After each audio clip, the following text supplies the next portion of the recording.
Udah belum? Udah. Ayo. Assalamualaikum warahmatullahi wabarakatuh. Waalaikumsalam warahmatullahi wabarakatuh. Kita dari kelompok 6 mau mempresentasikan tentang auditing.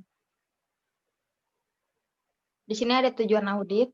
Tujuan audit adalah untuk merancang dan melaksanakan prosedur audit sedemikian rupa untuk memperoleh bukti aset yang cukup dan tepat untuk dapat menarik kesimpulan menandai sebagai basis opini auditor. Terkandung dalam catatan akuntansi yang mendasari laporan keuangan maupun informasi lainnya.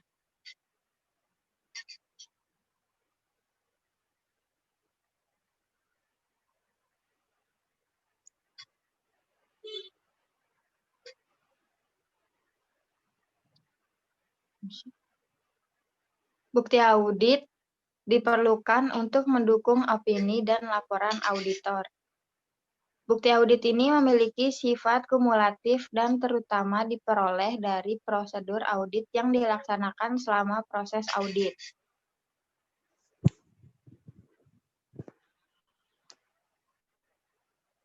Bukti audit dapat juga mencakup informasi melalui sumber lain, seperti audit periode lalu, prosedur pengendalian KAP.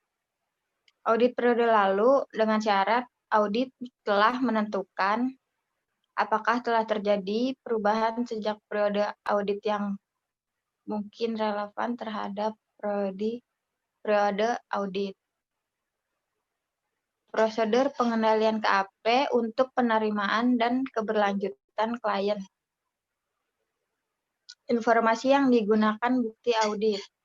Pada waktu merancang dan melaksanakan prosedur audit, auditor harus mempertimbangkan relevansi dan keandalan informasi yang digunakan sebagai bukti audit.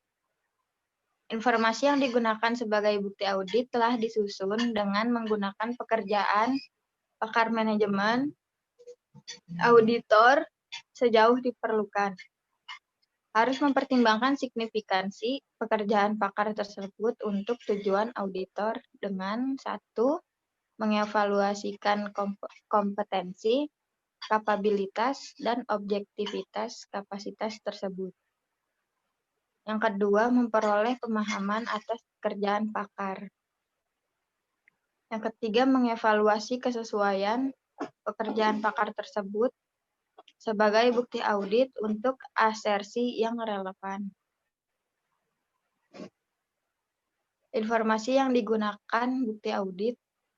Pada waktu menggunakan informasi yang dihasilkan oleh suatu entitas, auditor harus mengevaluasi apakah informasi tersebut andal untuk tujuan auditor tersebut. Jika relevan dalam situasi untuk memperoleh audit tentang akurasi dan kelengkapan informasi, dan mengevaluasi apakah informasi tersebut cukup tepat dan rinci untuk memenuhi tujuan auditor. Selanjutnya akan dibacakan dengan Tia. Kertas kerja. Auditor harus membuat dan memelihara kertas kerja yang isi maupun bentuknya harus didesain untuk memenuhi keadaan-keadaan yang dihadapinya dalam perikatan tertentu. Informasi yang tercantum dalam kertas kerja merupakan catatan utama pekerjaan yang telah dilaksanakan oleh auditor dan simpulan-simpulan yang dibuatnya mengenai masalah-masalah yang signifikan. Kertas kerja adalah catatan-catatan yang diselenggarakan oleh auditor tentang prosedur audit yang tempuhnya, pengujiannya yang dilakukannya, informasi yang diperolehnya, dan simpulan yang dibuatnya sehubungan dengan auditnya. Contoh kertas kerja adalah program audit, analisis, memorandum, surat konfirmasi, representasi, ikhtisar, dan dokumen-dokumen perusahaan, dan daftar atau komentar yang dibuat atau diperoleh auditor.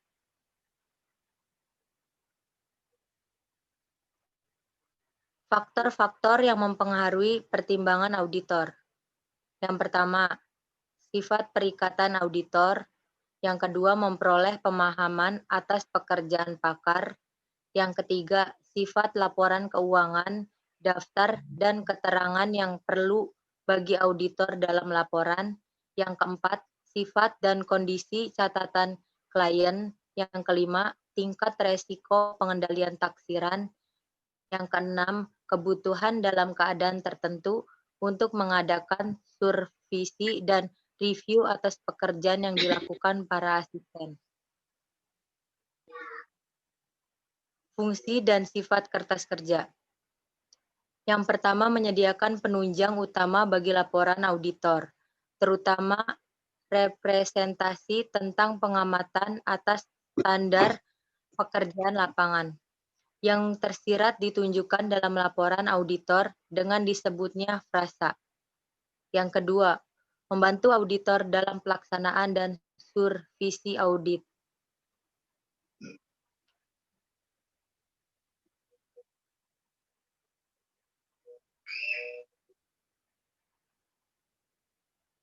Isi kertas kerja.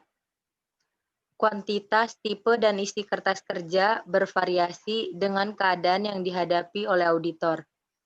Namun harus cukup memperlihatkan bahwa catatan akuntansi cocok dengan laporan keuangan atau informasi yang dilaporkan serta standar pekerjaan lapangan yang dapat diterapkan telah diamati.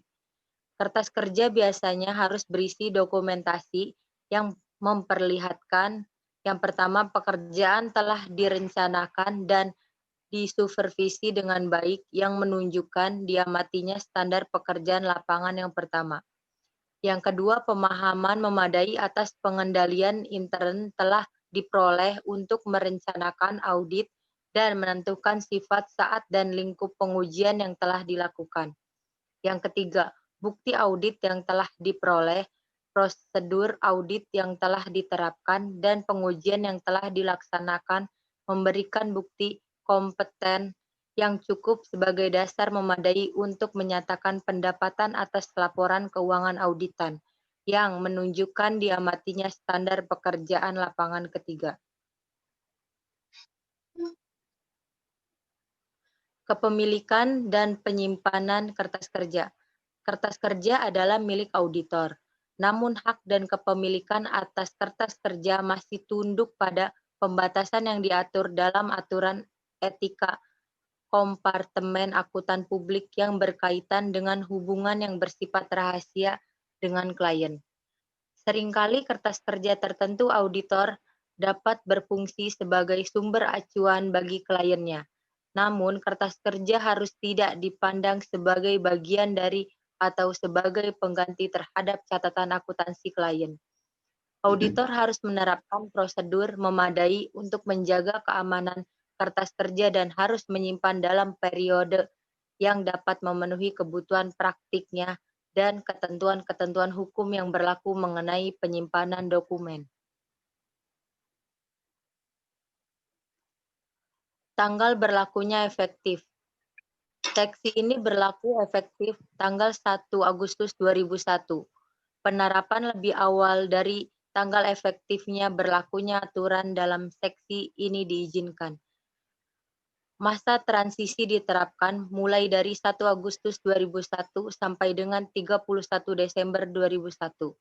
Dalam masa transisi tersebut, berlaku standar yang terdapat dalam Standar Profesional Akuntan Publik per 1 Agustus 1994 dan Standar Profesional Akuntan Publik per 1 Januari 2001.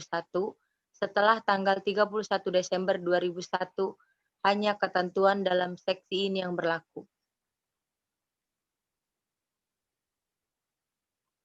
Terima kasih.